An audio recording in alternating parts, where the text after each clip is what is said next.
O'tloqdagi barg ustida o'tirgan qo'rtcha atrofidagi uchib yurgan kapalaklarga, sakrayotgan chigirtkalarga va yugurib yurgan chumolilarga havas bilan qarardi. U o'zining sekin harakat qiladigan qurt ekanidan xijolat chekar, lekin hech kimga hasad qilmay o'z ishini bajarar edi. Uning ishi ipak to'qib o'ziga pilla yasash edi.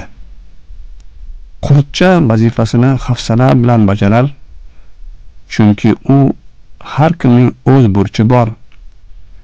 Shu ishni mukammal qilish lozim deb tushunar edi. Mana u pillasini to'qib bo'ldi. Pillasining ichiga kirib, oxirgi teshikni ham yopdi. Endi nima qilar ekanman deb o'ylay boshlaganida uni uyqu eltib, qattiq uxlab qoldi. Bir qancha vaqtdan so'ng u uyg'ondi. Endi u o'zini avvalgida emas, boshqacha his qilar edi. Bir amallab pillani yorib tashqariga chiqdi. Yorug' joyda o'ziga qarab hayron qoldi.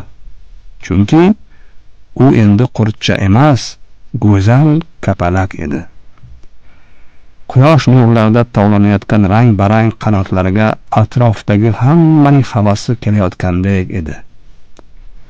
Kapalakka aylangan qurtcha buni o'zining mehnati va sabri uchun berilgan mukofot deb tushundi va gulzor bo'ylab uchib ketdi.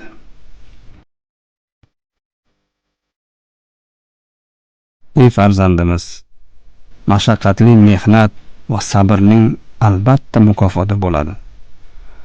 Boshqalarga hasad qilib, o'z ishida suskashlik qilish esa hech qanday yaxshilikka olib kelmaydi.